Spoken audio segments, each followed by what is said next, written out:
कि श्री रामचंद्र कह गए सिया से ऐसा कलयुग आएगा, मेरे नाम से सत्ता पाकर सबको आंख दिखाएगा। जी हां दोस्तों, तो लीजिए, योगी के सामने रामराज की बात कर अखिलेश की शेरनी ने उड़ाया करता। सदन में सन्नाटा, सत्ताधारियों को सूंघ गया सांप। इधर डिंपल ने कर दी तारीफ, मंत्री का बन गया मुंह। योगी आदित्यनाथ की पता चल गई हैसियत बिसात। दोस्तों, 2024 में राम मंदिर के नाम पर भारतीय जनता पार्टी ने बहुत हवा बनाई थी। हम राम, जो राम को लाए हैं हम उनको लाएंगे, गाने चलाने लगे और ये नारे लगाने लगे हर रैलियों में। मिल गया जवाब। लेकिन अखिलेश यादव ने क्या किया? अयोध्या में अवधेश प्रसाद पासी को संसदीय पद पर जीत दिलाकर यह बता दिया कि बीजेपी का राम मंदिर निर्माण कितना छलावा है। जनता ने भरपूर साथ दिया अखिलेश का। और उत्तर प्रदेश ने जिस तरह से भारतीय जनता पार्टी के साथ, कहते हैं मेरी कश्ती वहां डूबी जहां पानी कम था, मुझे अपनों ने लूटा गैरों में का, बीजेपी के साथ उत्तर प्रदेश में यही हुआ। और रामराज की बात, रामराज का जिक्र, राम मंदिर के बाद राम मंदिर पर राजनीति करने वाली भारतीय जनता पार्टी। फिलहाल अवधेश प्रसाद पासी ने झटका दिया, अखिलेश ने झटका दिया। अब अखिलेश की शेरनी का नंबर था। अखिलेश की शेरनी रागिनी सोनकर ने एहसास करा दिया कि उनका रामराज अपने आप में कितना बड़ा जनता के साथ धोखा था। आपको सब कुछ बताएंगे। आप द राजनीति का खास सेगमेंट देख रहे हैं, खबर विश्लेषण। मैं हूं आपके साथ यासूब रजा। दोस्तों, उत्तर प्रदेश विधानसभा का बजट सत्र चल रहा है। सत्ता पक्ष जैसे पार्लियामेंट चल रहा, दिल्ली में चला अभी बजट सत्र, क्या हाल रहा, राहुल गांधी को बोलने नहीं दिया गया। कोशिश ऐसे ही कि और भी प्रदेशों में अगर सदन चल रहा है, विधानसभाएं चल रही हैं, तो सत्ता पक्ष हावी रहे। लेकिन उत्तर प्रदेश में सतीश महाना की अध्यक्षता, ओम बिरला को भी संदेश जाता नजर आ रहा है कि हमारी अध्यक्ष की भूमिका क्या है। सतीश महाना ने सत्ता पक्ष को जो फटकार लगाई, अपना हेडफोन पटक के, आपने देखा था ना, बता दिया कि हमारा जो काम है हम करेंगे, हमारी जो भूमिका है वो निभाएंगे। और ऐसे में विपक्षी विधायकों को भरपूर मौका मिलता नजर आया। और मौका मिला तो भाई जाहिर सी बात है, अखिलेश की शेरनियां, अखिलेश के शेर पीछे हटने वाले हैं। एक के बाद एक बजट सत्र में विपक्ष हावी है, योगी सरकार के पसीने छुड़ा रहा है। एक बार फिर देखिए अखिलेश की शेरनी की दहाड़। योगी सरकार जहां रामराज भारतीय जनता पार्टी ये इसको लगातार अनापती रहती है, लेकिन उसी सदन में लोकतंत्र के मंदिर में बता दिया कि रामराज आपका कौन सा है और हमारा कौन सा है। आप क्या कर रहे हैं, हम क्या कर रहे हैं। गर्मा गर्म तीखी बहस, तीखे सवाल, सत्ता बनाम विपक्ष, सीधी भिड़ंत। लेकिन बहस इस बार अंदाज अलग था दोस्तों। न नारे की गूंज, न सिर्फ आरोपों की बौछार, बल्कि शायरी के जरिए, यानी सदन मुशायरा बन गया समझ लीजिए। समाजवादी पार्टी की विधायक रागिनी सोनकर और माध्यमिक शिक्षा मंत्री गुलाब देवी, ऐसी नोकझोंक हुई कि सदन कुछ देर के लिए मुशायरों का मंच बन गया।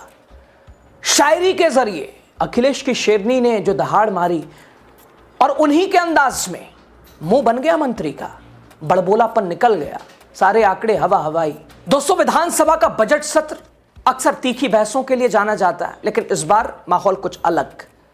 जैसे ही शिक्षा विभाग की चर्चा शुरू हुई, सपा विधायक डॉक्टर रागिनी सोनकर ने माइक संभाला और जो दहाड़ मारी देखने लायक था। आगे आपको दिखाएंगे। आरोपों की जगह शायरी का सहारा लिया और उसी अंदाज में बीजेपी जिसको अनापती है बार बार, रामराज। कौन सा रामराज?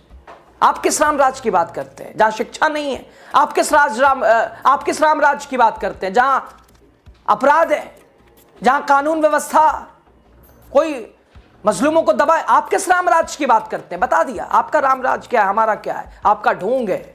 शायरी सुनाई, श्री रामचंद्र जी कह गए सिया से ऐसा कलयुग आएगा, मेरे नाम से सत्ता पाकर सबको आंख दिखाएगा, धर्मों को लड़वाएगा और जाति को बंटवाएगा, सभी गरीब के बच्चों को बिना शिक्षा रौंदा जाएगा। सदन में कुछ देर के लिए दोस्तों सन्नाटा। और शायद ये कविता महज ऐसे नहीं लिखी गई, शायद आज ही के वक्त के लिए लिखी गई, इसमें कोई दो राय कहां है। भाई श्री रामचंद्र जी कह गए सिया से ऐसा कलयुग आएगा, मेरे नाम से सत्ता पाकर सबको आंख। अंतर क्या है? वही है। आप देखिए रैलियों में क्या शिक्षा स्वास्थ्य का जिक्र है, राम मंदिर मस्जिद मंदिर, यही। और बताया खुद रागिनी सोनकर ने, आप देखिए इसको। कि श्री रामचंद्र कह गए सिया से ऐसा कलयुग आएगा, मेरे नाम से सत्ता पाकर सबको आंख दिखाएगा, धर्मों पर लड़वाएगा और जाति पर बंटवाएगा, गरीबों के बच्चों की शिक्षा को रौंदा जाएगा। सुन लीजिए, गरीबों के बच्चों की शिक्षा को रौंदा जाएगा। जो शिक्षा को पाएगा, जो शिक्षा को चाहेगा, उसको वो मार भगाएगा। पूरा करने दीजिए।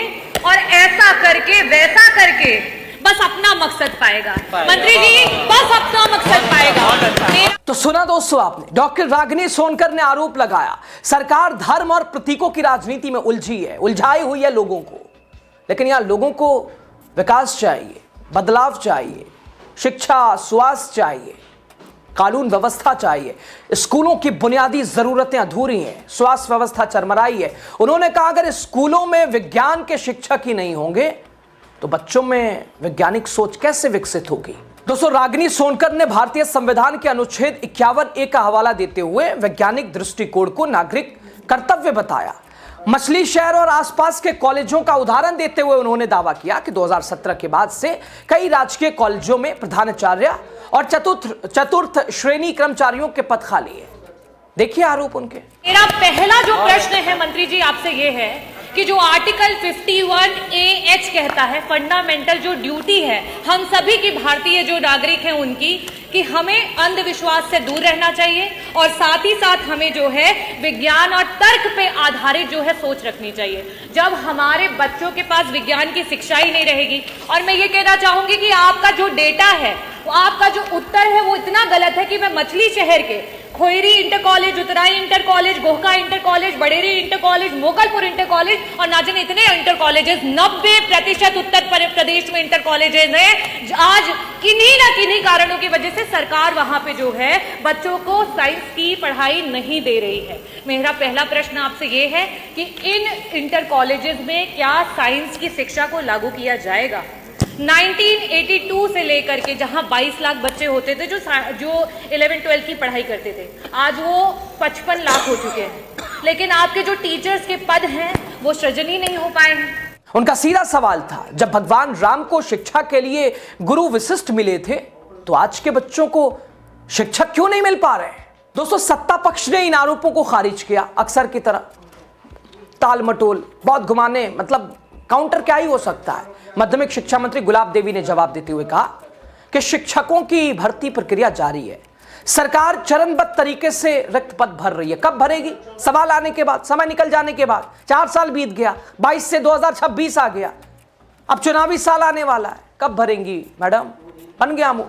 दोस्तों, उत्तर प्रदेश की राजनीति में रामराज एक बड़ा राजनीतिक प्रतीक है। मुख्यमंत्री योगी आदित्यनाथ अक्सर सुशासन, विकास को इसी प्रतीक से जोड़ते हैं। लेकिन विपक्ष का तर्क, अगर शिक्षा, स्वास्थ्य और रोजगार जैसे मुद्दों पर जमीनी सुधार नहीं दिखे तो प्रतीकवाद क्या? इसका मतलब क्या है? युवा आबादी वाले राज्य में सरकारी स्कूलों और कॉलेजों की गुणवत्ता भविष्य की दिशा तय करती है और यहीं से शुरू होता है असली राजनीतिक संघर्ष। प्रदेश में हजारों स्कूल और कॉलेज हैं, कई जगहों पर भवन है लेकिन शिक्षक नहीं है, कहीं विज्ञान की लैब अधूरी है तो कहीं पुस्तकालय में किताबें नहीं है। छात्रों और अभिभावकों का सवाल सीधा है, क्या घोषणाओं से शिक्षा सुधरेगी? कक्षाओं में शिक्षक चाहिए। विशेषज्ञ मानते हैं कि अगर शिक्षक छात्र अनुपात बेहतर नहीं हुआ तो सरकारी शिक्षा की गुणवत्ता प्रभावित होगी। और अभी तो शिक्षा का स्तर, आप न्यू एजुकेशन पॉलिसी की बात कर रहे हैं, हालात क्या है आपके सामने? आपकी राय खबर पर जरूर आप बताइएगा। बहुत शुक्रिया।